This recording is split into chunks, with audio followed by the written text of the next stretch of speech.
So there's something that's actually been a little bit suspicious to me, and that is why a lot of really cool DC ideas don't necessarily get the green light. The Damian Wayne game, ladies and gentlemen, that was the first one that we heard about anyways. Now, in the Damian Wayne game case, it's a different conversation because that game and the other game that Warner Brothers Montreal were working on, according to some developers, got collapsed into the game that we now have as Gotham Knights. Let's talk, ladies and gentlemen. Welcome to the Video Game Fight School channel. Thank you very much for tuning in. There is a lot to actually, pretty much digest here in this video. And to be very fair and to be very honest, I'm sure a lot of you have already heard the news by now. Now, if you want to continue these conversations about superhero games and all of the above, and even the video game project that I'm working on, I recommend that you hop into the Video Game Fight School Discord server. It is available for you. We'll talk a little bit more about it here in a bit. So just yesterday, I was literally perusing around Twitter and I saw that apparently, there was a Batman Beyond Spider-Verse, in quote, animated style movie that was pitched to Warner Brothers that did not necessarily, kick off. If you look very carefully on Twitter, if you just look up Batman Beyond, you'll see images, that looks like art from this particular pitch. And, only the veracity of this is only brought forward by the people who had actually made the pitch. There really isn't much that we can say about it. Now, this is Terry McGinnis. I'm thinking, or maybe, I don't know who they would have tried to feature, but those of you who grew up with Batman Beyond, you know what I'm talking about. Now, I didn't really watch too much of the cartoons. I mean, at that point, I was already like in high school, and the 96 or so animated series were already enough for me, but I did enjoy it. I mean, because you had an older Bruce Wayne who was guiding and directing Batman. I strongly believe that this would have probably been the best formula to have taken from a video game perspective to do Gotham Knights in a way that you could establish a lot of credulity in a sense. And that is, I mean, think about it. Batman's still alive, but still giving what I think are pointers to to the little knights. But in Gotham Knights, somehow they decided that they were gonna kill him off, and so that was kind of a little confusing to me when you actually consider the way things are. I mean, they treated him well. I'm not gonna say they basically tarnished his image. They didn't Suicide Squad him, that's for sure. If you get what I mean. But here is the big challenge, ladies and gentlemen. DC is very, very, or Warner Brothers as a whole, they are very involved, or in my opinion, sometimes too involved in a lot of the decision making when it comes to their executives and when it comes to the people that are actually making decisions. This is why we continue to get really, really strange situations and scenarios where at the end of the day, whenever, say, somebody, talks about something that has been canceled in the past, like the Superman games that were pitched to Warner Brothers, not talking about the one that was actually being made that eventually did not make its way into production or complete production because there was, in 2007, a financial crisis and the publisher basically became bankrupt. I'm talking about the other pitches that we've seen, just like this story. And you realize that a lot of the decisions that are made are, for the most part, made in the antithetical form to what the fans want.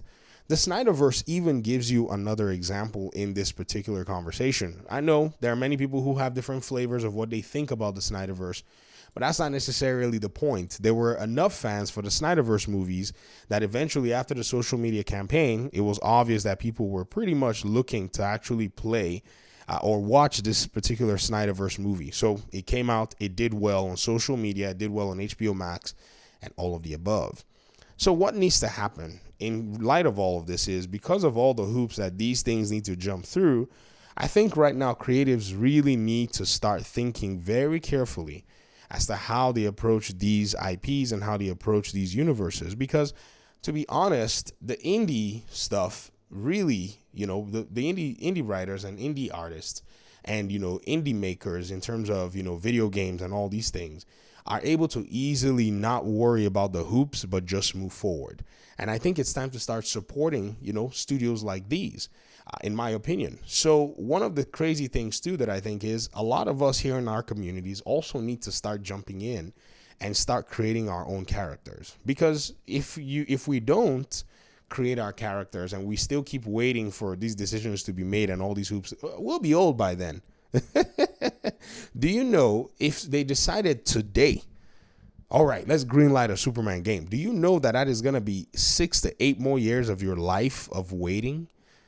If you understand what I mean, right? But at the end of the day, if you think about the other creatives that kind of went outside of that paradigm, that made other Superman like characters, even though they're evil Superman tropes and I'm not a fan of them, at least these were done by people who looked around and said, let's just do something and not have to, sit in this mire waiting for these characters. And they made, Omni-Man, they made the boys. And in the video game sense, I think, we're waiting for those people to actually come about. In my case anyways, like I said in the beginning of this video, I've started to work on my own video game. Thankfully, I have a team of people who are like-minded. I have people who are actually gifted and talented in the areas that they are, and they're actually helping me in this project. And, what I've noticed in this whole endeavor is more than anything, stories just need to be told more than anything else. The character that is actually the story is being told through is important for many reasons, but the stories just need to be told and put out there. And with all of the bureaucracy and everything that goes into it, it appears that it will just take so long. And by the time these stories eventually get told, they're probably given, or put in the hands of people who may or may not necessarily have, or share, I would say, the same level, of I would say fandom that the fans actually do in some cases. In some cases, we're lucky enough to get some of those things. But at the end of the day, it's going to be very, very interesting. And I think further and further, we're going to be moving away from, these possibilities. Because if you think about it, a lot of the executives who run these companies, many of them are just there to, get a big fat name under their resume. Many of them are not necessarily there to, they're not necessarily there to, come and advance the company, or they're not necessarily there to make the fans happy.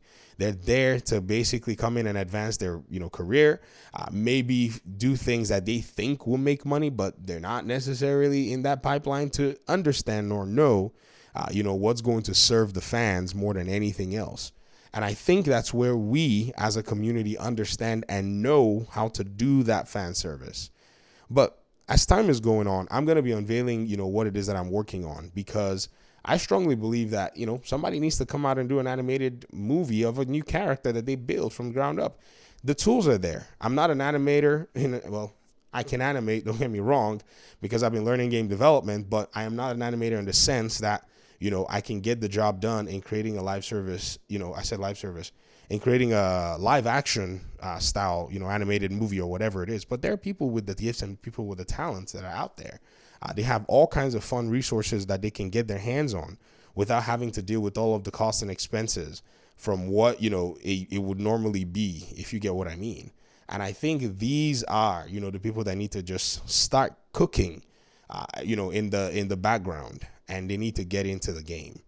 So hopefully very soon, God willing, I'll be showing you guys what I have going on and what I have cooking in my own little sphere, which is the video game side. I'm also working on some really cool aspects too that I think will appeal to some of you here in the community who are comic book fans. But that's a whole different conversation, and I don't want to give away too much just yet. But stay tuned. Thank you very much for indulging me. I appreciate you guys' time and audience. Hopefully we'll talk pretty soon in another one. Peace out.